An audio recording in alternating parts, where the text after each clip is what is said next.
pada hari ini kita bisa berkumpul di ruangan ini dalam rangka tugas saya ya, sebagai guru penggerak, yaitu mendiseminasikan tentang budaya positif. Ibu sekalian, terima kasih waktunya telah meluangkan waktu pada hari ini. Mudah-mudahan nanti kita bisa selesai tepat waktu. Ibu sekalian, ada beberapa hal yang mungkin nanti saya sampaikan. Nanti kita sistemnya tanya jawabnya bukan di akhir atau di awal. Nanti kalau kira-kira ada pertanyaan langsung aja kita dialog seperti biasa ya. Artinya bukan berarti ibu tanya saya menjawab, tapi nanti kita sama-sama sama-sama memecahkan masalah ya. Jadi bukan pemecahkan masalah itu bukan antar dua individu, tapi bersama-sama. Sama juga kalau kita nanti dengan anak-anak, jadi bukan berarti kita yang hebat, tidak ya. Kita apa permasalahannya nanti kita bahas bersama. Nah, ini menunjukkan tentang budaya positif. Jadi ini perlu budaya positif ini kita tanamkan kepada anak kita, sekolah kita ya. Lagi ini sangat perlu karena ini salah satu nanti menjadi karakter anak-anak kita ya. Nah, ibu sekalian, apakah ibu atau bapak setuju dengan pernyataan berikut? Yang pertama, hukuman dapat mendisiplinkan murid. Kira-kira setuju tidak dengan itu? Bahwa dengan hukuman itu adalah akan disiplin. Setuju atau tidak? Bagaimana Bu? Setuju hai? Kalau hukuman itu dapat mendisiplinkan murid, kira-kira ibu setuju atau tidak? Kalau hukumannya seperti membaca Pak ya, bagus saja. Oke, hukuman seperti baca. Ya. Ada lagi yang lain? Kita lanjut dulu ya. Yang kedua, pemberian hukuman dengan hal positif seperti membaca. Itu tadi pertanyaan pertama, jangan jawab dulu yang kedua. Seperti membaca atau membersihkan kelas atau halaman sekolah dapat meningkatkan disiplin anak. Setuju atau tidak? Setuju ya? Oke. Yang berikutnya, memberi penghargaan dapat meningkatkan motivasi belajar anak. Setuju juga ya? Oke, nanti kita bahas bersama-sama. Nanti karena ini berkaitan dengan keseharian kita, ibu sekalian. Ya. Dan berikutnya konsep inti budaya positif. Nah, ini nanti Bapak Ibu sekalian yang akan saya sampaikan kepada ibu sekalian pada kesempatan hari ini. Di antaranya adalah yang pertama adalah perubahan paradigma belajar. Yang kedua disiplin positif. Yang ketiga nilai-nilai kebajikan. Keempat kebutuhan dasar manusia. Kelima motivasi perilaku. Berikutnya posisi kontrol guru, keyakinan kelas dan segitiga restitusi. Nah, ini nanti sama nanti kita bahas sekilas saja ibu sekalian. Nanti ibu bapak memahami nanti posisi kontrol misalnya nanti kita ada di mana dan seterusnya betul ya. Baik, sebagai penurunnya, pembelajaran dengan paradigma baru merupakan pembelajaran yang dirancang berdasarkan prinsip pembelajaran berdiferensiasi sehingga peserta didik belajar sesuai dengan kebutuhan berdasarkan tahap perkembangan sesuai teori psikologi modern untuk mewujudkan profil pelajar Pancasila. Nah, kita kan sudah tahu semua profil pelajar Pancasila itu yang bagaimana. Ya, di antaranya beriman bertakwa kepada Tuhan Yang Maha Esa dan berakhlak mulia. Yang kedua, berkebinekaan global, bergotong royong, kreatif, bernalar kritis dan mandiri. Nah, ini nanti yang seharusnya kita ingin capai sehingga anak itu karena dari SD sampai SMA ya atau tingkat ke atasnya semua harus berfokus pada sebagai profil pelajar Pancasila. Nah, ini adalah pertama dengan perubahan paradigma. Nah, ini kita bisa praktekkan ibu sekalian ya kan. Sobek secara kertas. Ada kertasnya yang membutuhkan atau di bawah mungkin sudah terpakai itu bisa nanti ya, atau benda apa saja yang paling berharga untuk Anda. Letakkan di salah satu tangan Anda kemudian digenggam dengan segala daya dan tenaga. Maaf, mungkin tulisannya tidak sudah terdouble-double ya. teman Anda akan berupaya dengan segala cara untuk meminta Anda memberikan benda tersebut.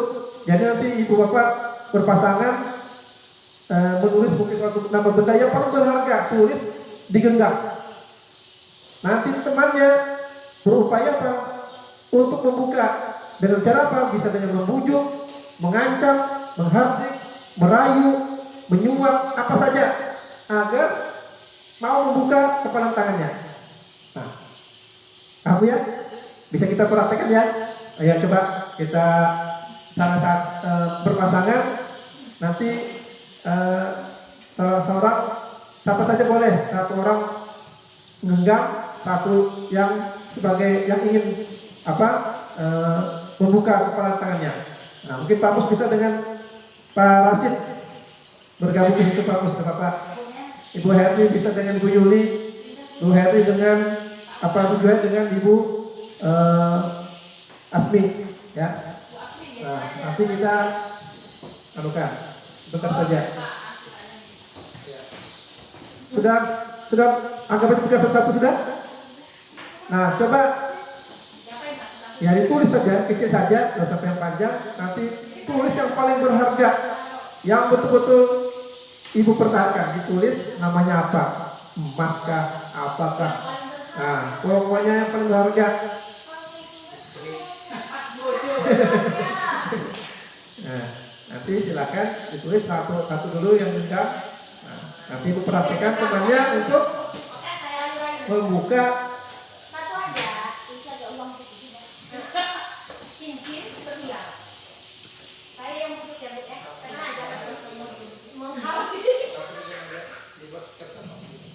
Sudah? Yang genggam? Oke. Siapa yang genggam? Ibu Herni atau Ibu Yuli? Bu Herni. Ya, sudah? Ya, digenggam aja Pak. Bapak yang genggam. Ya. Nah, tadi kita praktekkan dulu. Teman Anda akan berupaya dengan segala cara agar mau membuka. Silakan. Terserah, mau buka dipaksa ke dalam, terserah. Ya terserah Pak Mus nanti mau bukakan atau enggak, terserah Pak Mus. Itu kan berharga, sangat berharga. Kan udah mau dikasihkan, terserah kamu mau dikasihkan atau enggak. Bagaimana caranya? Silakan, mau dipaksa kah? Nah, ayo cepat. Apa mau kata-kata kalau apa terserah. Mau membujuk, mau menghardik, tergantung ibu bapak sekalian. Ya, oke? Bisa? Pak Rasid sudah mencoba dipaksa buka, nggak apa-apa gitu. Buka. Nah. Boleh lah, boleh. Sehat? Oke, kita kembali ke tempatnya. Ya, berarti tidak ada yang terbuka ya? Ya, ini kita bicara tentang miskomunikasi, tentang teori kontrol. Tadi Ibu Bapak tidak membukakan kan? Ya, mempertahankan betul. Kenapa? Mungkin bagi Bapak sangat berharga, ya kan? Apa ada mau kita bicara? Ya ambil aja. Nah, mungkin apa? Ya, semuanya tergantung pada Ibu Bapak sekalian untuk membuka atau tidak. Ya, bahwa ilusi guru mengontrol murid. Ilusinya bahwa guru mengontrol. Jadi tidak semua bisa kita kontrol murid itu. Ilusinya guru itu mengontrol murid. Ini teori miskonsepsi tentang teori kontrol ini. Ya, adanya perbedaan gitu ya, salah penafsiran gitu ya.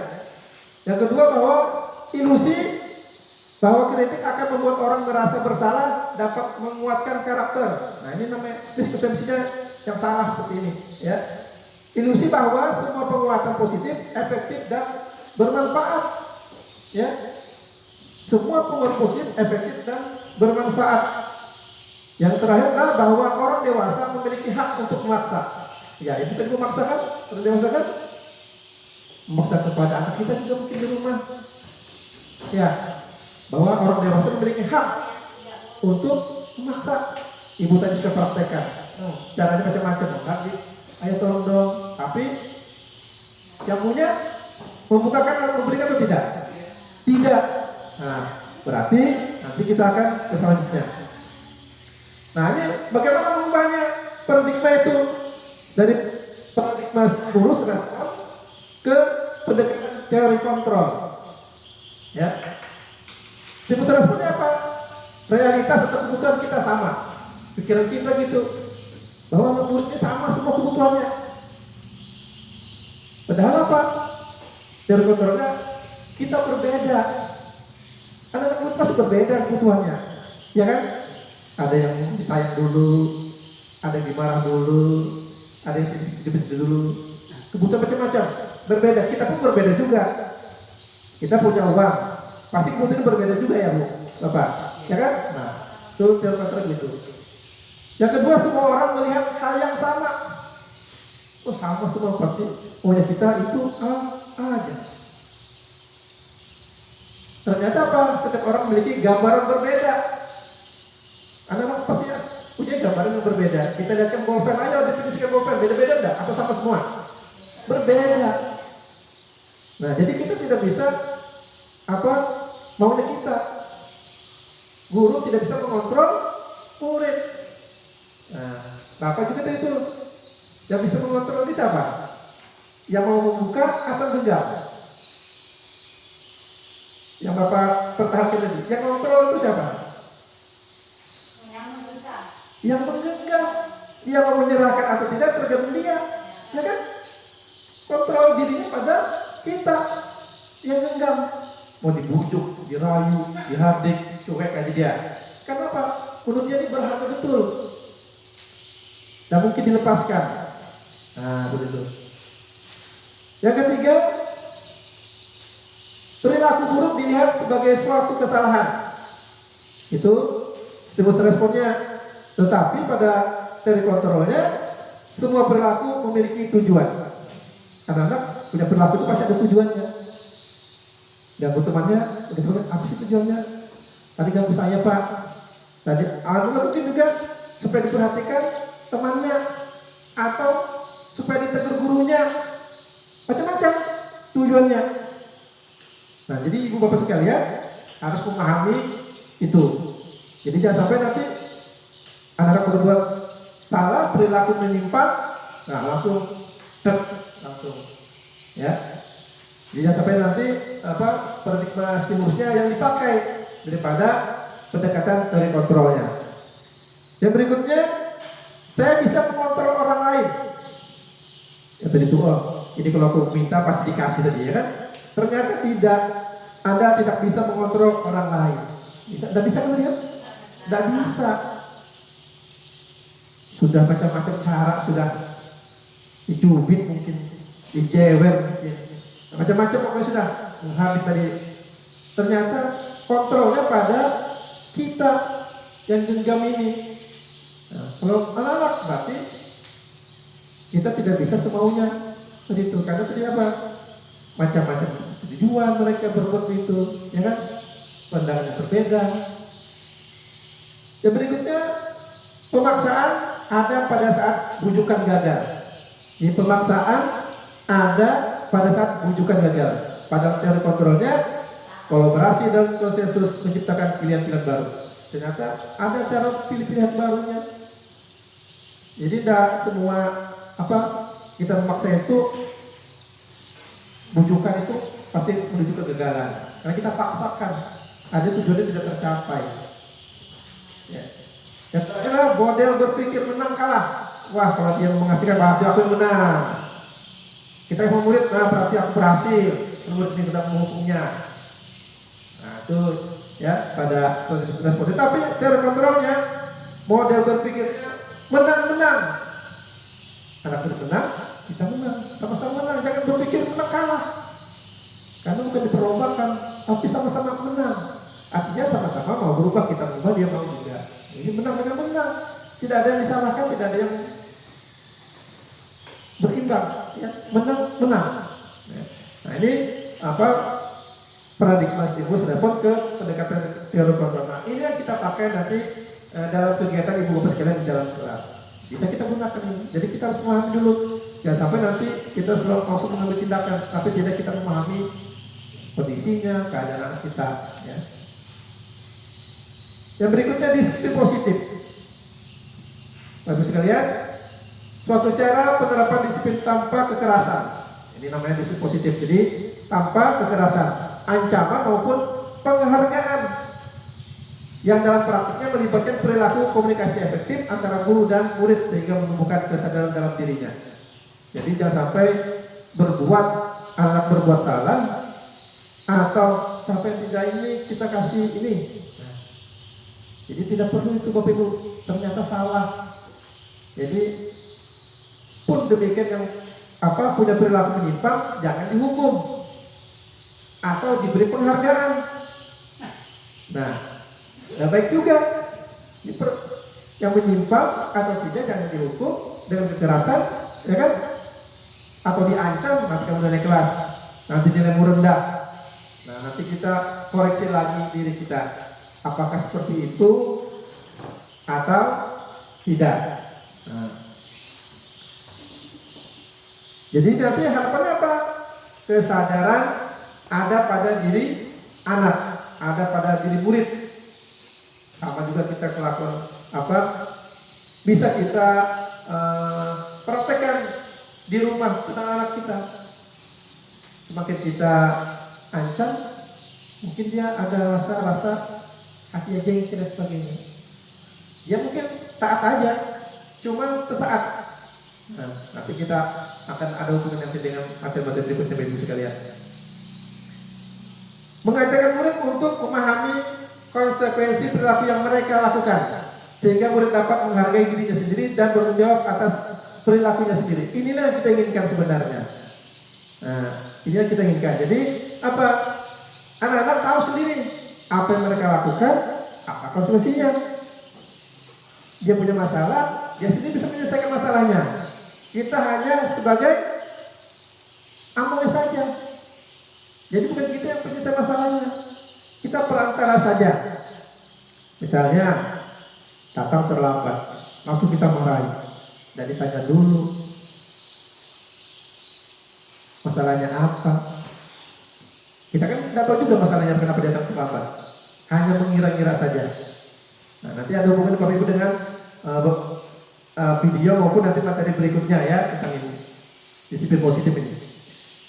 Seseorang yang memiliki disiplin diri berarti mereka bisa bertanggung jawab terhadap apa yang dilakukannya karena mereka mendasarkan tindakan mereka pada nilai-nilai kebajikan universal.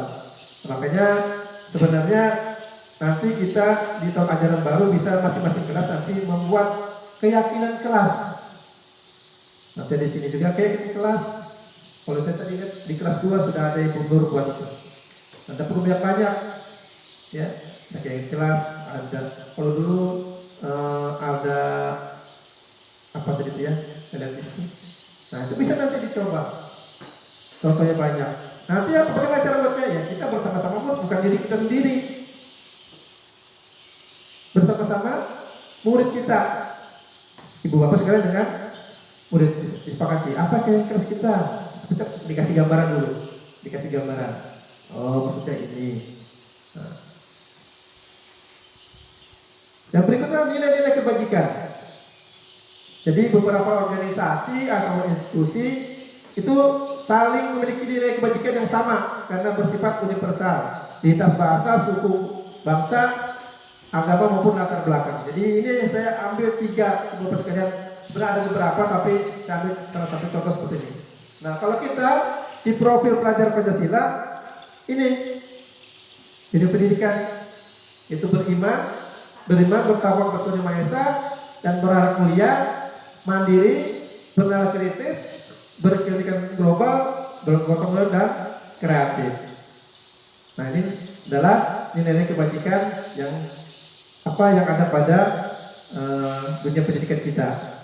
Nah di lain lagi institusi lain yang mungkin sama-sama juga di bidang pendidikan atau itu IBO Primary Years Program atau YPT itu toleransi, rasa hormat, integritas, mandiri, menghargai, antusias, empati, pengetahuan, kreatif, kerjasama, percaya diri, komitmen.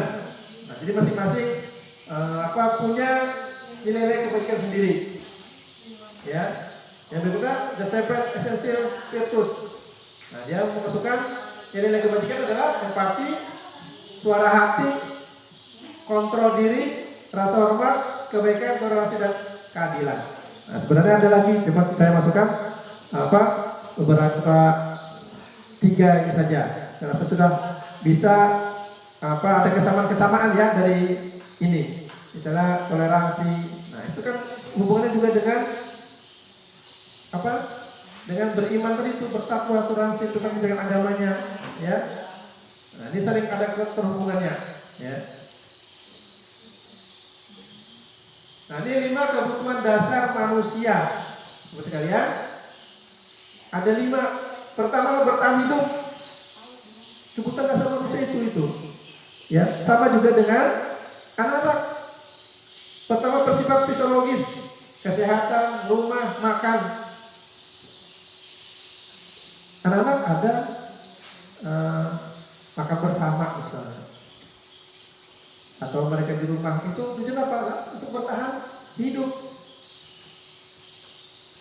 Bawa makanan. Coba nanti kita kapan-kapan pernah nggak ya hari itu makan bersama itu, sarapan bersama, pernah nggak? Belum ya? Oh, saya ingat di sekolah lain, sekolah nomor saya itu langsung saya laksanakan itu. Oh, senang sekali mereka. Nah, coba kita coba nanti sarapan bersama di sini. Dari kelas 1 ya, kelas 1 sampai kelas 6. Sarapan bersama. Kalau dulu kan ada pembagian minum susu, bubur ya. Nah, sekarang pondok-pondok tidak ada lagi seperti itu. Karena banyak katanya penyimpangan. Buburnya sekian, pas datang airnya banyak pada buburnya. Nah, coba-coba pokoknya. Sekarang cara lainnya ya. Ini bisa nanti sebulan sekali kan, sarapan bersama, tiap Senin kan, Rabu, Kamis dan seterusnya. Bisa kita memperhatikan ini. Salah satu adalah bertahan hidup tadi itu. Ya. Berbagi rapor setahun sekali berarti. Ya itu kan kalau itu boleh juga, bagi rapor, makan bersama. Nah, diusahakan jangan sampai nanti makan bersama anak-anak karena sudah duluan dia. Nah, ini dipastikan kegiatan itu. Nah, ini salah satu bertahan hidup. Nah, kan bisa nanti dijelaskan kepada anak. Salah satu contoh bertahan hidup makan. Nah, yang kedua, kasih sayang dan rasa diterima. Bapak sekalian, kebutuhannya akan hubungan dan koneksi sosial, memberi dan menerima kasih sayang. Di kelas pasti ada mereka ini, kebutuhan mereka ini pasti ada. Dan gimana ini tidak ada. Bertahan hidup. Pak mau belanja dulu Pak, pada pelajaran. Pak izin Pak beli es. Itu bertahan hidup itu dia. Jadi jangan dimarah. Nah, tinggal kita mengkondisikannya bagaimana. Oh iya ya, nanti setelah selesai pelajaran Bapak istirahat, silakan. Itu bagaimana mengkondisikannya. Tapi tidak boleh, tidak boleh, harus belajar ini. Dalam hati nanti timbul macam-macam. Aku kok harus tidak dibolehkan, lapor nanti sama orang tuanya. Nah, rumahnya juga apa ya? Nah, memang begitu, karena kita harus memenuhi kebutuhan mereka ini. Ini kebutuhan mereka nih Pak. Kita memenuhi kebutuhan itu. Nah, jadi kasih sayang, ingin kan dibelai. Maju ya, anak-anaknya tidak begitu. Dikasih sayang, dia perlu itu. Di rumah tidak dapat mungkin. Bisa saja ya, di rumah tidak dapat, dia butuh di sekolah. Nah, ya, belum besar itu mereka butuhkan sampai kapanpun. Ya, karena kan butuh manusia. Yang berikutnya penguasaan. Nah, keinginan untuk dianggap berharga, kompeten, diakui, dihormati. Ya, padahal punya kebutuhan itu juga. Penguasaan ingin dihormati, ingin jadi pemimpin, ingin diakui kerjaannya. Ya, salah satunya itu. Jadi tidak bisa kita abaikan ini. Jadi secara tidak langsung kita sebagai menjadi psikologisnya anak-anak. Nah, ya kan psikolognya anak-anak kita. Ya. Tapi harus tahu kan, kalau tidak tahu kan tidak dapat ilmunya. Sekarang dapat ilmunya, oh iya ya, aku harus mengubah lagi berarti kita berpikirku. Nanti jangan ibu mengontrol murid tadi itu. tapi harus mengetahui apa kebutuhannya. Nah, Tapi jangan sampai juga siswa kontrol kita. kita ya. Nah inilah perlunya kita belajar nanti. Ini kan tuntas ya. Oke. Yang kedua adalah yang keempat, kebebasan, kemandirian, memiliki pilihan, mampu mengendalikan arah hidup seseorang. Jadi dia punya kebebasan. Mau belajar bagaimana teknisnya ya, dia punya kebebasan. Jadi jangan sampai kebebasan dia untuk berekspresi, kebebasan dia untuk bermain, kebebasan dia untuk belajar, kita menghambat. Karena memang ini kebutuhannya. Tinggal kita lagi mengetahui atau tidaknya. Yang terakhir kesenangan, bermain, tertawa, jangan dilarang itu Bu. Kalau kita belajar tetap apa? Emang itu tinggal kita lagi nanti. Tapi ketawanya berdebar itu. Kita ada berhenti. Perlu juga di setel itu. Ya. Nah, ingin melihat ekspresi orang lain, ya kan? Diganggunya temannya ketawa dia, senang. Dia ingin masa bebas. Ya kan? Itu sebenarnya kebutuhannya. Ya, tinggal kita nanti bagaimana caranya, pendekatannya. Ya, semua tergantung kita. Ya, tidak bisa juga dikerasin, tidak bisa juga dilemahin, karena kita tidak tahu kebutuhannya apa, tidak tahu permasalahannya apa. Ya, Bapak Ibu sekalian, dari materi awal mungkin ada yang ditanyakan enggak? Kita relax aja. Jadi kalau pas stop, langsung aja berdiskusi. Jadi materinya sambil berdiskusi. Ya, penting Bapak Ibu sekalian mengetahui sudah yang paling dasar-dasarnya. Saya ingin apa yang saya dapatkan nanti ya, setiap pelatihan saya, entah tapi kalau selalu banyak kan saya ingin menyampaikannya. Jadi sudah ada waktu kita di waktu-waktu bisa kita jadikan kombel nanti parasit. Nanti diolah aja parasit. Ya jamnya pertemuan nanti kan bisa. Bu Yuli kan ikut pernah pelatihan. Nah, itu disinfeksikan kemarin. Bagaimana mati golongan darah anak ini kok ini beban benerannya ini. Tapi bukan berarti sudah biarkan aja kan tidak bisa juga. Tapi karena dia ribut karena ada golongan darahnya masuk. Nah begitu. Ya tetap juga kita yang menuntutnya, yang bukan penuntut. Nah, karena Pak Ki Haji Dewantara itu pendidikan adalah menuntut bukan menuntut. Kita tidak bisa menuntut apa, tapi menuntut mereka. Karena yang betul-betul yang benar yang mereka inginkan. Nanti kita bisa menuntut, kalau menuntut tidak bisa. Ya.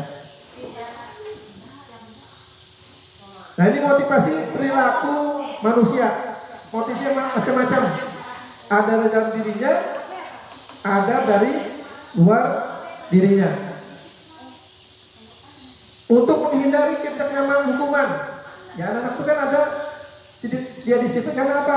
Hanya untuk menghindari ketidaknyamanan, ya, untuk menghindari hukuman. Itu motivasinya ada. Wah nanti takut diberi Pak Mus. Kenapa takut? Ada motivasi lain. Nanti kalau begini ribut dimarahin. Ya. Atau untuk mendapatkan imbalan. Aku berbuat ini nanti dikasih parasit ini aku buah. Dikasihkan gitu, bonbon. Nah, dia melakukan itu karena apa? Ada motivasi lain. Motivasi dari luar, eksternal atau ekstrinsik. Jadi motivasi macam-macam. Yang kita butuhkan apa? Dari dalam diri anak. Apa itu? Untuk menjadi orang yang mereka inginkan dan menghargai diri sendiri dengan nilai-nilai yang mereka percayai. Nah, kita inginnya itu motivasinya itu dari dalam diri sendiri, dari kesadaran mereka sendiri, bukan dari paksaan kita, dari ancaman kita. Nah, inilah agar mereka bisa sehingga muncul nanti motivasi dari dalam dirinya sendiri. Harapan seperti itu. Apa saja yang dilakukan oleh murid timbul dari kesadarannya. Dia akan paham nilai-nilai kebajikan. Aku berbuat ini, mengambil sampah tanpa disuruh, dia sudah ngambil. Permisi lewat depan orang tua, gurunya dia harus menundukkan tanpa kita jangan begitu, tunduk. Itu mungkin motivasi karena takut macam-macam. Tapi nanti harapannya harus ada dalam dirinya sendiri. Motivasi itu harus muncul dalam diri sendiri. Nah ini tadi, apa bedanya hukuman, konsekuensi, restitusi? Hukuman tidak terencana. Apa yang merencanakan hukuman itu? Tidak kan? Tiba-tiba kamu push up, kamu jalan langsung. Tidak direncanakan hukuman itu. Tiba-tiba aja, udah tidak mengetahui yang akan terjadi. Mana dia tahu? Ternyata berbuat gini, ini ternyata dihukum begini. Aku sampai kumpul guru. Nah. Satu arah. Kita dengar tulisan yang satu arah. Iya. Hukuman berupa fisik. Lari kah? Push up kah? Macam-macam sudah. Berupa fisik, fisikis. Cubit termasuk kan gitu. Nah. Bedanya dengan apa? Konsekuensi terencana. Sesuai peraturan, murid dibuat tidak nyaman selalu dimonitor oleh guru. Contoh, coret-coret meja. Ibu tegur, suruh menghapus. Itu namanya konsekuensi, bukan menghukum, karena dia coret-coret. Sebab akibatnya bisa membedakan ya antara hukuman dengan konsekuensinya. Lupakan air, disuruh lap, itu bukan menghukum. Karena dia melupakan, konsekuensinya dia harus membersihkan tumpahan itu. Dia buang sampah, dia harus menyapu, membersihkan, karena itu konsekuensinya, bukan hukuman. Nah, itu bisa bedakan. Yang berikutnya adalah restitusi, proses menciptakan kondisi untuk memperbaiki kesalahan. Proses kolaboratif, yaitu murid mencari solusi sendiri. Nah, itu saya tekan nanti ada kita nanti posisi kontur nanti di akhir materi. Ya, bagaimana mencari masalah. Termasuk yang kemarin saya praktekkan kepada anak kemarin. Nah, itu sudah bisa kita ambil. Jadi proses menciptakan kondisi untuk memperbaiki kesalahan. Nah, tinggal kita pilih yang mana. Ya, jangan sampai kita menghukum. Kalau proses sudah tahu dia, oh ini kamu begini, konsekuensinya ini. Nulis-nulis coret-coret dinding, kamu disuruh, dia tahu nanti aku pasti disuruh bersihkan atau suruh ngecek kembali dengan warna yang sama. Itu konsekuensi namanya. Ada pertanyaan Ibu Pak? Ya. Atas penjelasan Bapak tadi, Jadi atas penjelasan Bapak tadi itu kaitannya dengan anak-anak. Jadi untuk terakhirnya bisa aja dipaksa-paksa ya Pak ya. Masalahnya seandainya nanti sudah dibujuk, dirayu, dimanja, pokoknya yang baik-baik mah sudah masih juga. Ya barangkali bisa aja dipaksa-paksa. Sebenarnya seperti kelas 6 itu kadang saya sampaikan tolong rambutnya itu dipotong supaya rapi. Bagus itu ya, bagus itu. Tapi iya nyatanya tidak. Jadi seperti yang Bapak jelaskan tadi, barangkali ujung-ujungnya ya bisa dipaksa-paksa. Demikian terima kasih. Ya, baik Ibu sekalian. Katanya bisa kita paksa-paksa. Saya tahu paksaannya dengan melihat nilai-nilai kebajikannya. Kita sekarang lagi kita belum membuat kayak kita kasihkan Ibu sekalian. Nah nanti dicoba dibuat. Ini Ibu Nur sudah ada buat mungkin ini kebalik ya. Nah. Oh di sebelahnya itu. Nah, apa jika kita nanti memaksa, sekali lagi memaksa, jangan sampai memaksa yang sifatnya menghukum. Boleh tidak? Ya, tergantung suasananya, situasinya, yang bagaimana. Tetapi Ibu Pak harus memahami dulu, paham dulu apa sih permasalahan anak itu. Jadi tidak bisa juga mengambil konyol-konyol, langsung tidak bisa juga. Nah, jadi tadi paham dulu kebutuhannya apa dia ini, karakternya bagaimana. Nah, memang tugasnya kita semua seperti itu. Karena berpihak pada murid itu, bukan pada untuk diri kita sendiri. Maunya kita sendiri kan tidak mungkin kita mengontrol murid terus. Nah, itu ya. Ya, jadi tidak bisa apa yang kita lakukan harus tanpa kita mengetahui kebutuhannya apa, tanpa mengetahui permasalahannya apa. Nah, kalau sudah kita ketahui semua, sholat aja di keluarnya. Oh ternyata begini karena ini toh. Oh ternyata dia nggak mau ngumpul ini karena di rumah tidak diperhatikan orang tuanya tuh. Nggak bisa kok kamu udah suruh kerja PR. Nah, tahu kenapa dia nggak ngerjakan PR-nya? Oh ternyata begadang, nonton TV, main HP. Oh sudah kita tahu permasalahan. Kembalikan lagi pada dia, restitusi tadi itu, ya kan? Mencari solusi sendiri. Kamu sudah mengerjakan PR, ya kan? Terus bagaimana supaya nanti bisa punya PR di rumah? Oh, saya kurang main HP Pak. Itu dia tahu permasalahannya, tahu solusinya. Seperti jadi menggunakan restitusi. Nanti Bapak Ibu saya kasihkan contoh nanti tentang 5 posisi kontrol sama bagaimana penyelesaian masalah segitiga restitusi namanya. Yang saya masukkan tadi dalam materi tadi ya. Nah ini 5 posisi kontrol guru yang harus Ibu miliki. Yang pertama penghukum. Apakah Ibu ada di situ, Bapak? Oh, sudah sering aku menghukum. Ya. Patuhi aturan saya. Itu kalimatnya muncul. Patuhi aturan saya. Atau awas kamu ya. Awas kamu kalau penghukum tuh. Nah, itu biasanya kalimat yang muncul seperti ini. Patuhi aturan saya atau awas. Awas kamu Sabri. Mata yang melotot, tangannya gini. Itu penghukum itu. Nanti Ibu tinggal berada di mana. Kamu selalu saja salah. Kalimatnya itu. Pasti selalu yang terakhir selesai. Ngerjakan tugas sudah. Kamu lagi yang terakhir. Teman sudah selesai semua. Nah, itu kalimat penghukum biasanya oleh apa yang guru yang muncul. Ya. Yang kedua pembuat merasa bersalah. Anak itu merasa kita salahkan. Biasanya muncul apa? Ibu sangat kecewa sekali dengan kamu. Bapaknya kecewa sekali sama kamu. Sampai nakal tuh biasanya ekok misalnya. Oh ekok kamu lagi kok. Nah itu ya.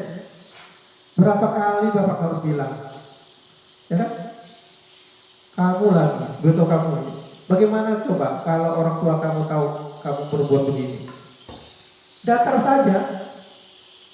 Cuma seakan-akan kita, oh dia bersalah, tanpa mengetahui kebutuhan tadi apa, permasalahannya apa. Yang ketiga teman, ayo bantulah demi ibu ya. Itu bisa datar aja nanti ada juga nanti setelah itu ya. Ayo ingat tidak bantuan ibu selama ini. Nah itu biasa kalimat yang muncul itu. Ya sudah, kali ini tidak apa-apa, nanti ibu bantu bereskan. Nah, kayak teman lah mendekati kamu lah gitu. Ya sudah nggak apa-apa. Kayak teman. Kata-kata minta tolong bisa ya. Tolong. Kenapa? Kata-kata minta tolong. Iya, termasuk kan kita tolonglah bapak, bantulah bapak. Itu teman itu. Kita sebagai teman. Nah, teman tahu peraturannya apa? Itu muncul biasanya pertanyaan. Apa yang telah kamu lakukan? Sanksi atau konsekuensi apa yang kamu lakukan? Pemantau itu biasanya dia perlu data, ya, data anak-anak tersebut. Nah, yang berikutnya adalah manajer. Kalimat yang muncul apa? Apa yang kita yakini. Nah, tadi berhubungan dengan keyakinan kelas atau sekolah. Apakah kamu meyakininya? Jika kamu meyakininya, apakah kamu bersedia memperbaikinya? Nah, ini seperti muncul. Jadi pertanyaan-pertanyaan bermakna kalau sebagai manajer itu. Apa rencana kamu untuk memperbaiki hal ini? Nah, tadi itu Pak. Iya, semua apa nanti? Supaya kamu tidak terlambat. Nah, harapannya apa? Kita nanti ada berada pada posisi manajer, ibu pas sekalian. Bukan penghukum, bukan pembuat merasa bersalah. Tetapi sebagai manajer nanti dia harus menguasai posisi kontrolnya adalah teman dan pemantau. Artinya sewaktu-waktu bisa kembali ke situ tergantung situasinya. Nah, tetapi harapannya kita berada pada posisi manajer. Ibu bisa bayangkan kalau posisi manajer bisa membawai, bisa melakukan apa anggotanya, ya kan? bukan sebagai penghukum. Nanti manajer sebagai penghukum. Ini posisi kontrolnya kalau kita sebagai manajer di situ. Anak-anak biar mengetahui permasalahannya apa. Nanti hubungannya dengan segitiga restitusi nanti. Ya, karena ini sebagai manajer di permasalahan atau perilaku yang menyimpang nanti kita selesai seperti itu. Nah, ini penghukum. Nada suaranya tinggi, yang tadi saya katakan. Mata melotot, penghukum itu. Mata merah. Dari belum kamu, pernah nggak begitu? Terlambat lagi Basri. Ya kan? Pasti terlambat lagi. Selalu datang terlambat. Kapan bisa datang tepat waktu? Pokoknya unjuk-unjuk. Macam-macam sudah penghukum. Hasilnya apa? Kemungkinan murid marah. Marahnya pada dalam hatinya. Ya kan? Pendendam. Ya dia aja gitu. Tapi hatinya nanti motor itu asli langsung duduk empesin, ya kan? Hati dia, ya kan? Sambil jalan bawa apa? Ini batu, seret. Jangan kasih dengar anak-anak. Untuk apa? Ibu sekali makanya ini perlu ilmunya ini, ya kan? Jangan sampai nanti terjadi itu. Karena hasilnya apa? Anak dendam hasilnya kita marah-marah. Yang timbul kembali ke diri kita nanti lagi kemungkinannya, ya kan? Nah, perempuan merasa bersalah.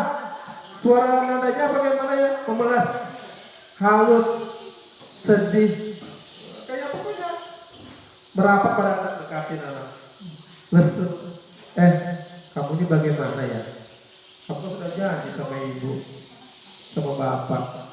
Kalau mama naik air mata tuh Pak. Nah itu perempuan merasa bersalah karena seakan-akan aku bersalah. Ini dia kita buat anakku merasa bersalah. Terus itu suaranya memelas, halus, sedih. Nah sampai-sampai mengeluarkan air mata. Saking namanya kita beda, tapi ternyata itu salah. Nah hasilnya apa? Murid merasa bersalah, merasa menjadi orang yang gagal, merasa gagal, bersalah.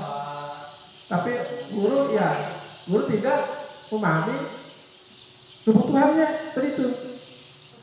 Dia merasa bersalah. Cuma kan kalau merasa bersalah tetap juga dia lakukan nanti lagi. Akan segitu aja. Nah, bapak.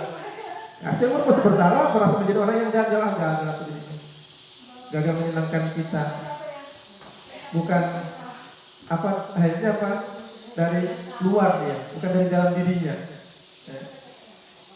Teman, ramah, akrab, bercanda, merapat pada murid, mata dan senyum menyenangkan, dekatin.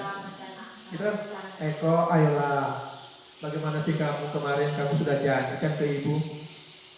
Ya, kalimat kedua itu, kenapa terlambat lagi? Sampai tertawa, nggak marah ini, udah tertawa kamu, mau tahu terus sih. Kayak kamu tahu lah, betul ya? Iya, itu kan sebagai teman. Nah, berarti posisinya sebagai teman situ. Kita bukan memarahi, bukan menghukum, tapi sebagai teman. Ini. Ya sudah, tidak apa-apa. Ya sudah, jangan lagi ya, sana duduk. Si bapak bantu. Nah, tuh. Artinya apa? Hasilnya murid merasa senang. Senang dah kira-kira. Senang pasti. Ya kan? Akrab dengan guru. Itu termasuk positif, perbuatan positif. Akrab dengan guru. Murid menjadi tergantung pada guru akhirnya. Udah dimarahin juga tuh sama Pak Mus. Tapi bos hati. Aku tetap senang juga. Dia senang. Ya kan? Nah ternyata ketergantungan itu adalah perbuatan yang negatif. Dan bagus. Kenapa? Karena Mus hanya akan berbuat sesuatu bila yang menyuruh guru tersebut. Dia tidak ada sama guru yang lainnya. Kalau sama Ibu Asmiati, senang dia. Tegur kita aja, tahu. Ya, kan ini guru ini. Kita bukan sebagai teman. Nah, bukan muridnya. Nah, kita loh. Wow, dekat-dekat. Terlambat lagi, kenapa sih? ya sudah, ada salah, poin itu belum, ya nanti baru bantu. Teman-teman ya. Tapi ini diperlukan juga, cuma tidak selamanya. Sewaktu-waktu kondisi apa bisa digunakan ini? Karena dia harus menguasai ini untuk menjadi seorang manajer itu posisinya. Oke ya? Berikutnya adalah pemantau. Nada suaranya datar, bahasa tubuhnya normal biasa saja. Pemantau. Eko, tahukah kamu jam berapa kita mulai? Atau siapa sih yang terlambat? Edi, atau apa? Bahasa tubuh itu yang kita. Kamu ini, bahasa melotot, itu bahasa tubuh namanya. Suaranya keras. Kamu ini mata merah, siangan bangun. Apakah kamu sudah mengerti konsekuensi yang harus dilakukan bila terlambat? Konsekuensinya apa? Tahu dia bahwa nanti dia akan tinggal di kelas saat istirahat, mengerjakan ketertinggalan materinya. Jadi murid pahami konsekuensi yang harus dijalankan. Guru, murid tetap dibuat tidak nyaman, tapi kita buat tidak nyaman tetap. Tidak boleh tidak dibuat nyaman, tetap dibuat tidak nyaman. Ya, yaitu harus tinggal di kelas saat jam istirahat. Itu konsekuensinya. Dia terlambat atau dia tidak mengerjakan. Mantau, kamu sebelum kamu tidak mengerjakan PR. Ini kenapa? Ditanyakan terus sampai dia tahu oh masalahnya ini. Dia tahu sendiri solusinya. Kita sebagai mediatornya. Nah ini manajer. Nada suaranya halus. Ya. Bahasa tubuhnya tidak kaku. Mendekat juga ke murid tadi. Misalnya guru, Eko, apakah kamu mengetahui jam berapa sekolah dimulai? Itu pertanyaan-pertanyaan begitu. Bermakna, ya lo santai. Tahu Pak, jam 7.15 atau jam 7.30. Guru, ya, jadi kamu terlambat. Kira-kira bagaimana kamu akan memperbaiki masalah ini? Jadi pertanyaan seperti itu. Ya, kita gali kenapa dia berbuat itu. Ya, saya bisa kata Eko apa? Saya bisa menanyakan teman saya Pak untuk mengejar tugas yang tertinggal. Cara memperbaikinya. Oh dia harus bertanya. Dia tahu kan? Nggak tahu Pak. Nggak tahu Pak. Digali bagaimana dia jawabannya permasalahannya. Nah, guru bagaimana? Baik, itu bisa dilakukan. Apakah besok akan ada masalah untuk kamu agar bisa hadir tepat waktu ke sekolah? Kata Eko, tidak Pak. Saya bisa hadir tepat waktu. Besok tadi pasti gitu ya. Besok terdapat lagi tidak. Bisa tidak besok datang? Bisa Pak. Ya, baik, saya hargai usahamu untuk memperbaiki diri. Kita hargai dia, kita kasih semangat dia untuk usahanya itu. Jangan diancam lagi, awas lo ya, kalau bisa terlambat lagi, nah, bukan manajer lagi itu, penghukum lagi nanti kalimat cabut-cabut, gitu ya. Tapi kasih semangat. Nah hasilnya apa? Guru akan mengembalikan tanggung jawab pada murid untuk mencari jalan keluar permasalahannya. Jadi dia tahu masalahnya, dia tahu jalan keluarnya, bukan kita.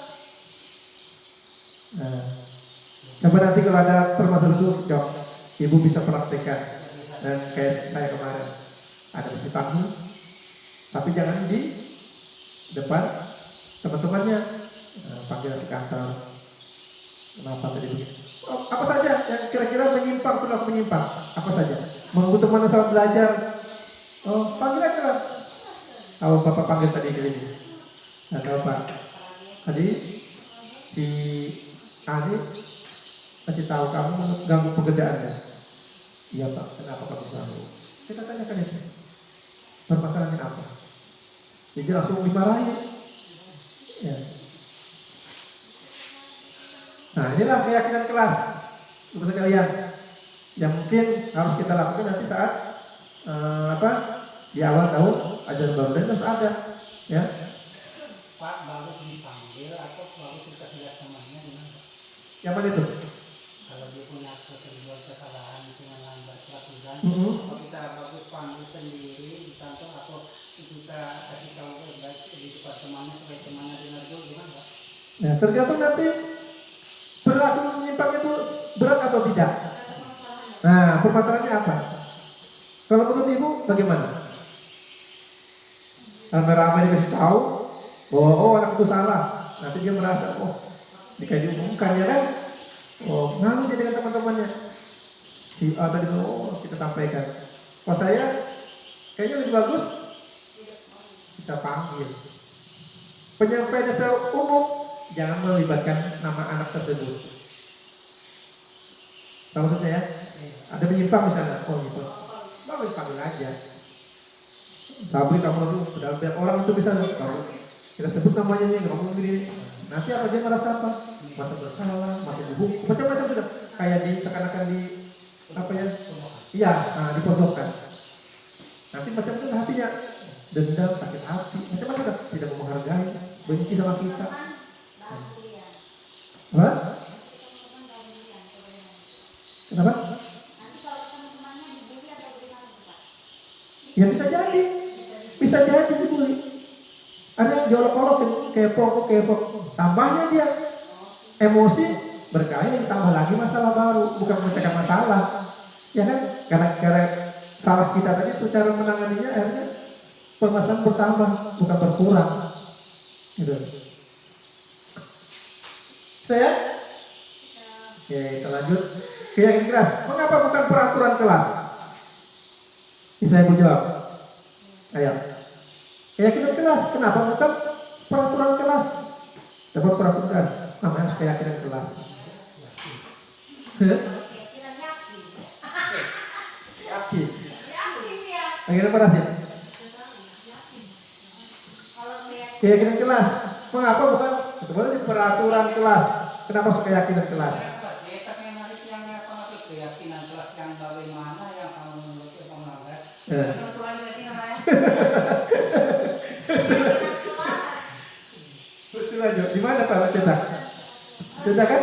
Nah kalau bisa diperluas seperti itu lah. Buat agak besar aja lagi dikit. Nanti kalau kita belajar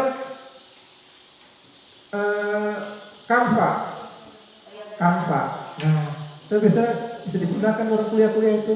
Ya tampilkan PPT-nya kan, gunakan Canva. Ini Canva ini. Saya ubah menjadi PPT. Kalau Canva saya tampilkan harus online. Nah ini saya belajar juga jadi bagaimana cara apa yang bagus. Nah, coba apa PDF, nggak bagus. PDF itu kelihatan satu-satunya. Sebagai JPG macam-macam. Ini PPT kan salah. Sampai apa PNG kan lupa saya. Nah jadi seperti ini. Ini nama-nama aja Pak. Ini namanya template-nya di situ. Ada yang kita ubah bisa, kita tambahkan lain bisa, sembarang aja. Tinggal ketik lagi di situ. Ternyata kalau kita belajar semakin kita belajar tuh semakin sebenarnya kita semakin bodoh ya, bukan semakin pintar. Oh, bodoh betul juga kita. Semakin belajar, walaupun kita belajar yang merasa pintar biasanya. Terus kita belajar, kok seperti kita nggak tahu ya. Makin tambah kan, makin nggak tahu, bukan dibalik ya. Nah, ternyata bagus juga begini, dibuat begini. Nah, ini kan saya tambah-tambahin aja kalau yang seperti ini. Ini, nah saya hilangkan, saya munculkan. Ya. Ya, gambarnya foto kita bisa. Kita unggah masukkan ke foto kita di sini.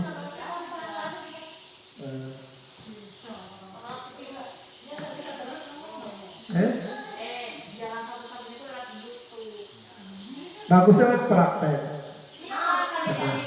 Ya. Memang kalau sampai itu tergantung lagi. Ada yang lihat YouTube itu cepat. Kalau saya termasuk yang lambat lihat YouTube baru praktek. Apalagi satu tempat aja. HP langsung praktek di situ. Jadi harus kuat. Udah HP satu langsung praktek situ. Nah, kalau satu saja bisa.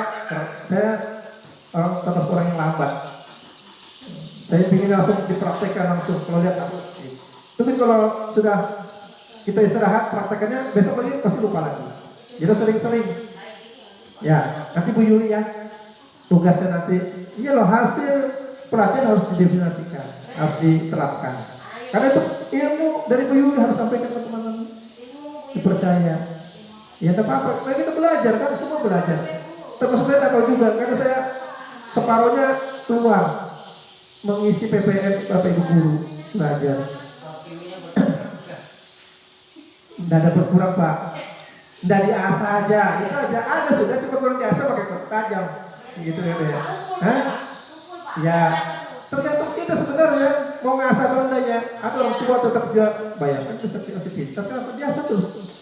Dia belajar untuk membaca. Ya, tergantung kita. Nah, ini pembentukan kegiatan kelas sekolah pertama bersifat abstrak sifatnya. Jadi apa itu sudah bisa kita bayangkan gitu ya, bagaimana bentuknya. Karena di kelas berupa pernyataan universal keyakinan tadi itu yang hubungannya dengan pelajar profil Pancasila tadi itu. Dibuat dalam pernyataan positif. Apa sih bagian itu? Pernyataan positif itu. Pernyataan harus positif. Dan negatif itu misalnya gini. Jangan berlari di kelas. Itu positif atau negatif? Negatif. Yang positifnya apa? Jangan lari di kelas ketika itu. Sama aja gitu. Apa positifnya? Kalimat positifnya apa? Tadi kata jangan lari dalam kelas. Salah. Jatuh ke sekolah dulu lari-lari jatuh, nengkok kaki. Kalimat positifnya apa? Oh, itu tak bagus. Berjalanlah saat di kelas. Nah, itu misalnya itu positif kan? Nah, negatifnya kan itu lari.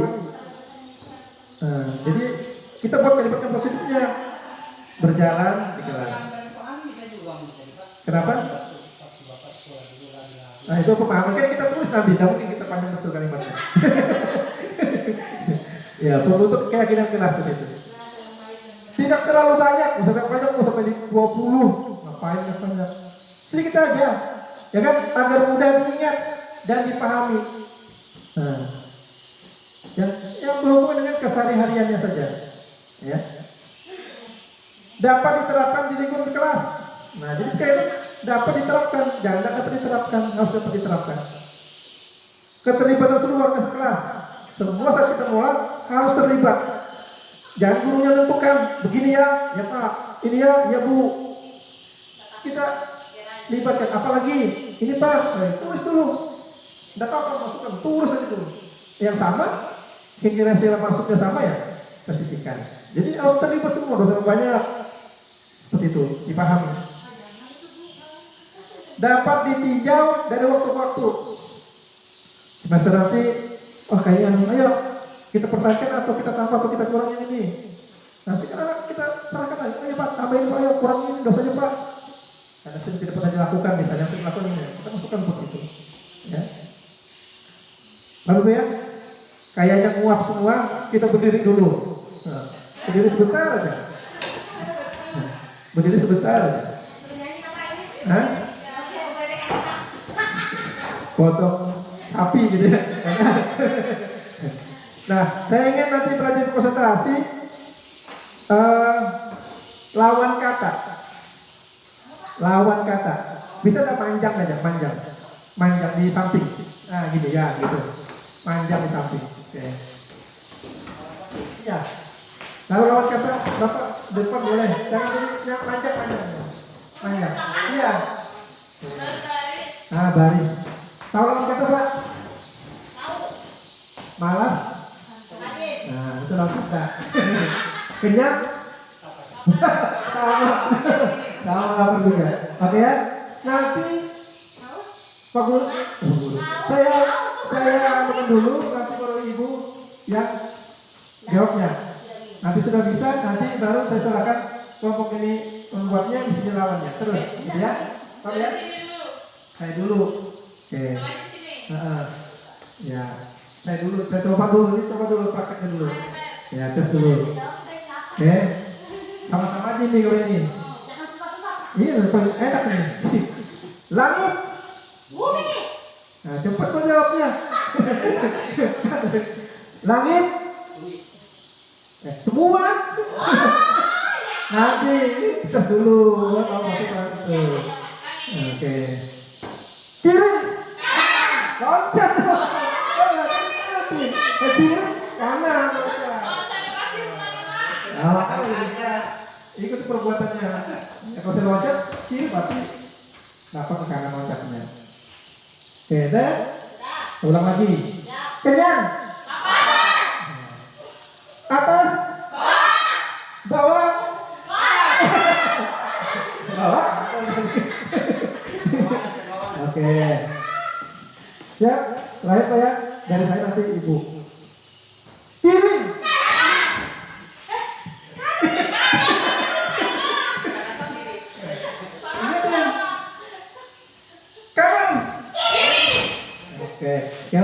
coba sini dulu. Kompak, 2 kata. Diskusikan dua kata ini sama apa nanti? Udah dengar dia? Pas udah dengar. Nanti diskusikan juga 2 kata. Yang paling susah kan, bukan? Nyebutnya sama-sama. Nanti dia sendiri dia nyebut. Tapi kalau tahu jawabannya. Sudah?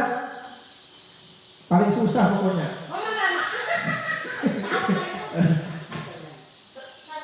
Dua, artinya satunya satu lagi nanti apa itu.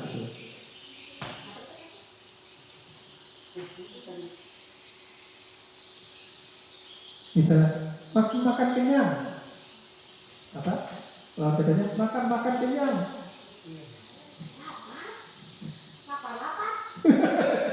Makan kenyang. Minum haus. Minum lapar kan? Ya kan mungkin namanya mau makan kenyang berarti minum haus. Oke, sini ya.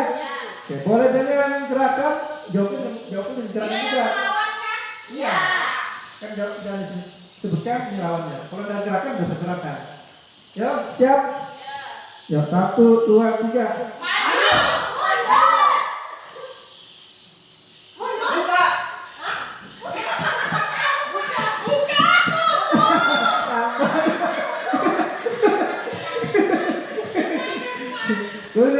Buka.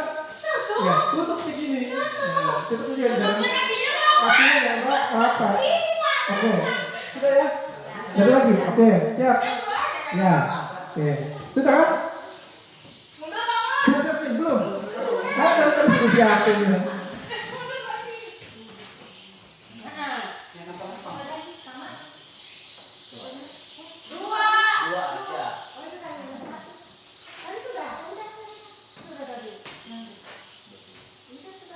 Ayo, 1 atau nyerah, 2. Ayo.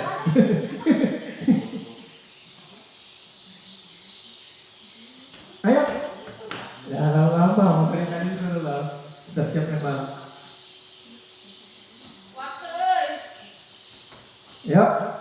Dah. 1, 2, 3. Panjang.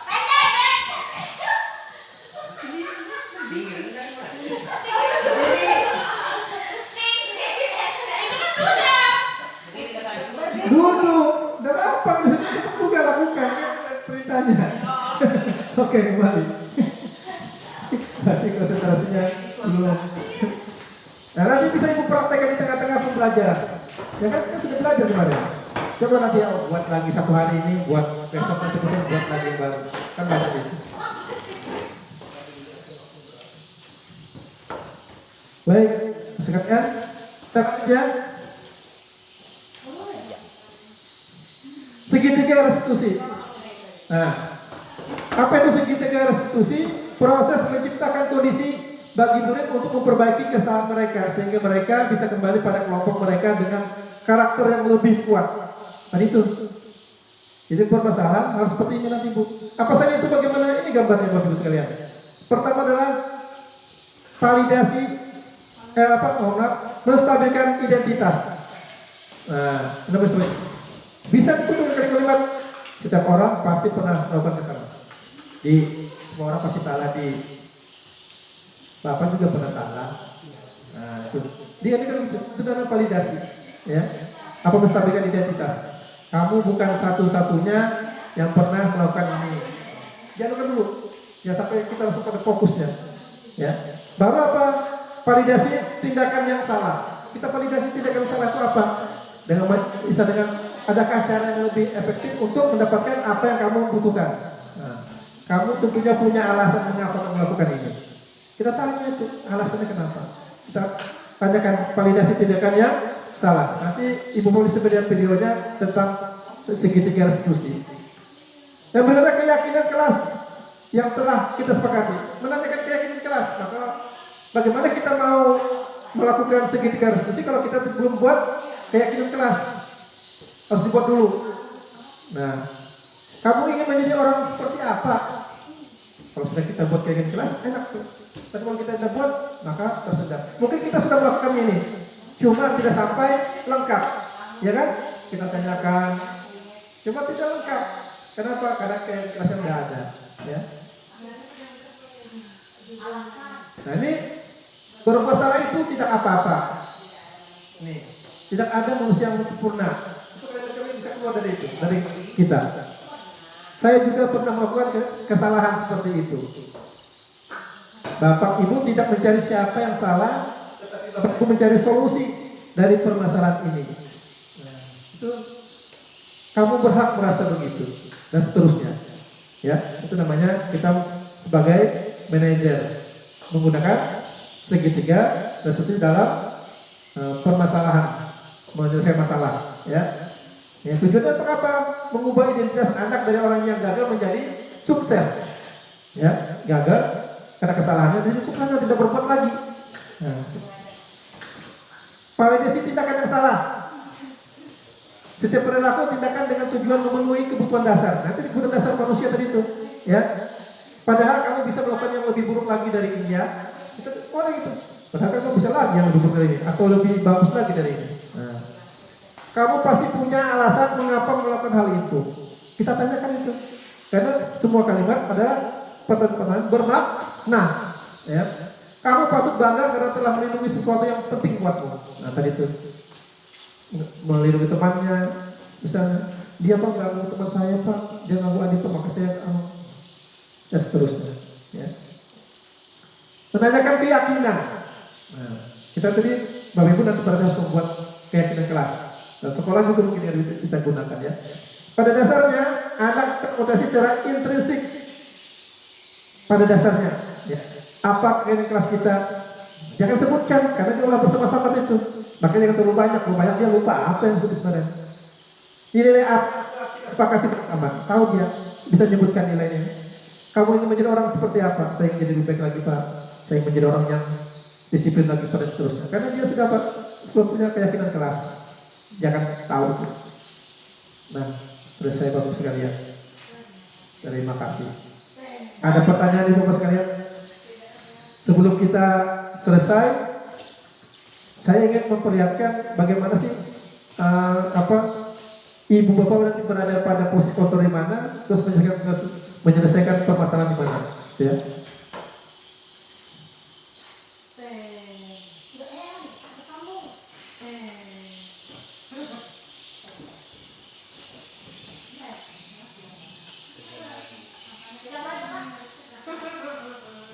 Nah, percepat dulu ya.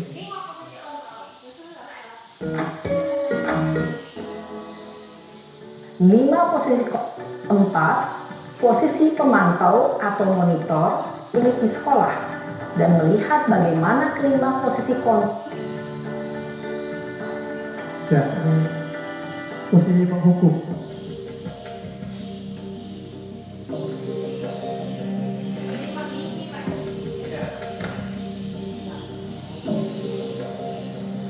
Naren, sini kamu. Selamat pagi Bu. Selalu terlambat. Kamu deh, pasti terlambat. Maaf Bu, saya Apa? Apa coba? Alasan kamu apa lagi? Kapan sih kamu tidak terlambat? Malas sekali ya kamu jadi anak. saya Dasar pemalas. Gak kapok-kapok sih kamu. Sudah berapa kali terlambat? Sana, kamu keliling lapangan basket 2 kali. kenapa saya harus keliling lapangan basket Bu? Kenapa? Kamu melawan ibu. Berani-beraninya jawab. Sudah terlambat, masih berani jawab pula. Sekarang, keliling lapangan basket 5 kali sekalian. Biar kapok. Cepat. Pergi sana ke lapangan basket. Posisi penghukum biasanya berbicara dengan nada tinggi, menghabis, menunjuk-nunjuk, menyakiti, dan menyindir. Hukuman bisa berupa fisik maupun psikis. Ibu dan bapak guru hebat.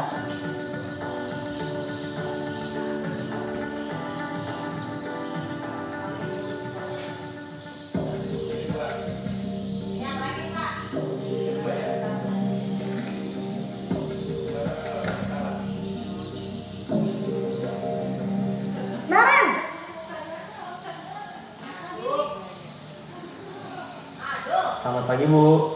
Naren, kamu kenapa terlambat lagi, nak? Ya Tuhan, Naren. Kamu senang ya bikin ibu susah ya? Kalau kamu terlambat lagi, nanti ibu yang ditegur bapak kepala sekolah, nak. Disangka ibu tidak bisa membina kamu. Duh, gimana ini? Maaf, Bu. Duh, Gusti Naren. Kamu suka ya kalau ibu ditegur bapak kepala sekolah? Terus, sekarang ibu harus tulis apa ini di buku absen? Ini kamu sudah sering terlambat loh. Ibu harus apa coba? Maaf, Bu. Maaf sekali. Ya sudah, lain kali jangan bikin ibu susah lagi ya, nak ya. Ibu tidak akan kuat lagi kalau kamu begini terus. Bisa jantungan kalau ibu ditegur bapak kepala sekolah. Sana cepat ke kelas. Maaf ya, Bu. Maaf sekali.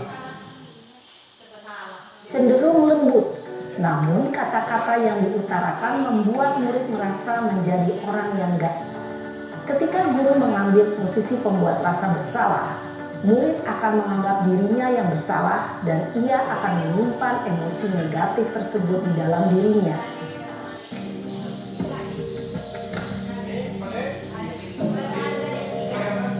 Naren,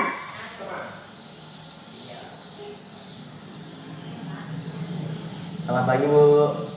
wah, sudah jam berapa ini, nak? Terlambat lagi ya, sayang. Iya, Bu. Habis ibu saya lupa membangunkan saya, Bu. Kamu malah menyalahkan ibu kamu. Kamu bukannya anak yang larinya paling kencang. Kok terlambat sih? Iya, Bu. Saya memang terlambat bangun tadi. Jadi, biarpun saya lari kencang, tetap gak terkejar, Bu. Ya sudah sana. Nanti lain kali larinya lebih kencang lagi ya. Biar gak terlambat lagi. Bikin seneng ibu. Demi ibu. Bisa kan? Bisa lah, Bu. Ya sudah sana masuk kelas. Ibu beresin urusan absen kamu. Kamu ini ada-ada saja. Dalam posisi tembak santai, murid akan merasa adalah tujuan senang. Maka ada faktor ketergantungan dari murid kepada orang tertentu. Di sini guru absennya, sehingga di lain waktu.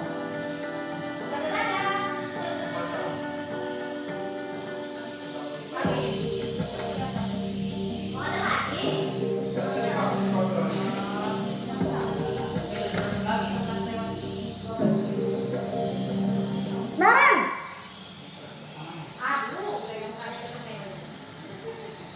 Selamat pagi, Bu. Naren, apa peraturan sekolah kita tentang jam berapa kita harus masuk sekolah, nak?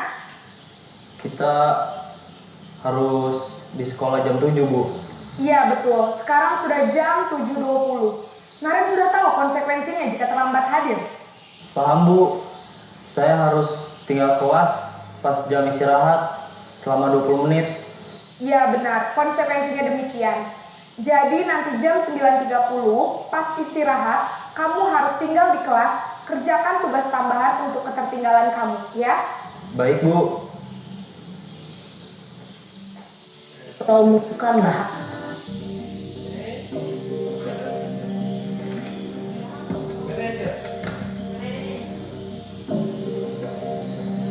Naren,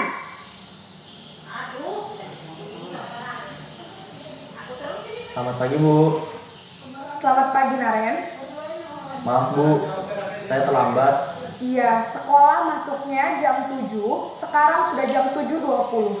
Jadi sekarang bagaimana ini Naren? Maaf, Bu. Saya lupa setel alarm saya semalam. Baiklah, menurut kamu, keyakinan sekolah yang mana yang perlu kamu tingkatkan? Menghargai diri sendiri dan orang lain mungkin ya, Bu. Setuju. Jadi, apakah Naren meyakini prinsip saling menghormati tersebut? Iya, Bu. Saya meyakininya. Apakah Naren bersedia memperbaiki masalah keterlambatan ini? Bersedia, Bu. Bagaimana kamu akan perbaiki masalah keterlambatan ini? Saya akan coba untuk tidak lupa menyetel alarm saya, Bu. Baik, kalau Naren lupa menyetel alarm di rumah, Ada orang yang kira-kira bisa bantu mengingatkan tidak? Ada Bu, kakak saya, Kak Ema. Ada lagi selain Kak Emma? Selain Kak Ema, ada ibu saya. Baik, jadi yang mengingatkan Naren adalah Kak Emma dan ibu kamu ya? Kira-kira akan mulai set alarm kapan nih Naren? Setelah pulang sekolah, akan segera saya lakukan. Baik, jadi Naren akan setel alarm untuk bangun besok pagi dan akan diingatkan oleh kakak dan ibunda Naren ya. Ada lagi yang mungkin perlu dilakukan Naren agar tidak terlambat bangun lagi? Tidak ada Bu. Baik Naren, terima kasih untuk kerjasama kamu. Sekarang kamu turun kembali ke kelas untuk belajar. Baik Bu, terima kasih. Posisi manajer adalah posisi kontrol yang disarankan untuk membimbing murid memiliki sikap disiplin yang positif, yaitu murid yang mandiri, bertanggung jawab, dan dapat memecah. Terus sekali lagi, segitiga diskusi. Penerapan segitiga diskusi dalam pembacaan.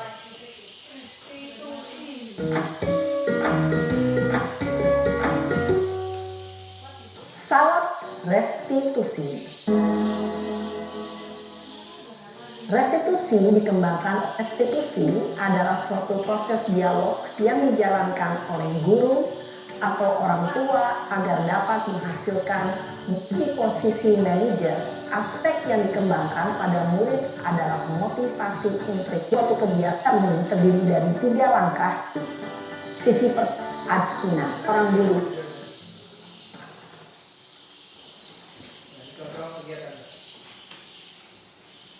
Siang Sarah. Siang Pak. Sudah lama nggak ketemu Sarah. Kenapa hari ini ada di sini? Kesel Pak, kesel banget. Masa aku dikatain tukang fitnah Pak? Ya aku marah lah. Aku balik katain Eka di depan kelas. Kesel banget. Oh begitu. Ya pasti kamu marah dan kesal. Bapak juga akan marah apabila ada yang menuduh Bapak seperti itu. Kemudian pada saat itu kamu mau melakukan apa? Ya saya langsung ngatain Eka lah Pak. Kesel banget. Saya bentak-bentak dia depan teman-teman lain. Oh begitu. Pasti kamu melakukan seperti itu karena suatu alasan tertentu bukan? Iyalah, maksud saya diam saja Pak. Ya saya bela diri lah. Maksud saya dituduh tukang fitnah? Ya wajar lah. Mempertahankan harga diri itu sesuatu yang penting buat kamu. Untung kamu tidak bertindak lebih gegabah lagi. Hanya membentak-bentak. Iya Pak. Untung saya masih bersabar dan hanya membentak saja. Sudah gemes padahal.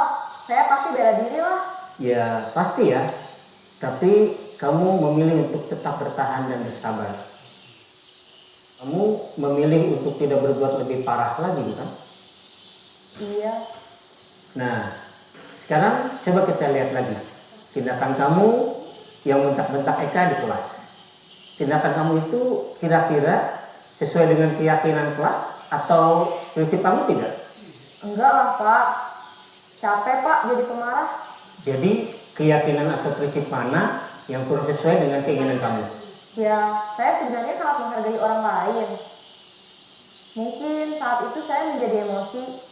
Jadi tidak menunjukkan sikap itu. Kamu meyakini tidak? Menghargai orang lain itu penting buat kamu. Yakinlah Pak. Iya, setuju. Kita harus saling menghargai. Namun, ada juga keyakinan yang kita sepakati yang perlu kita jalankan apabila kita sedang marah, bukan? Ya saya bisa lebih proaktif. Mulai dengan diri sendiri. Saya bisa jadi lebih bersabar, mengambil waktu jeda untuk berpikir mau apa selanjutnya. Kira-kira kamu bersedia memperbaiki masalah ini tidak? Bersedia Pak. Kalau kamu memperbaiki masalah ini, kamu akan menjadi orang seperti apa? Saya akan menjadi orang yang bertanggung jawab kali ya Pak. Dan senantiasa proaktif. Iya, menurut kamu bagaimana rasanya menjadi orang seperti itu? Ya nyaman lah, bangga bisa bersabar dan menahan diri. Baiklah kalau begitu. Yuk kita pikirkan bagaimana memperbaiki masalah ini.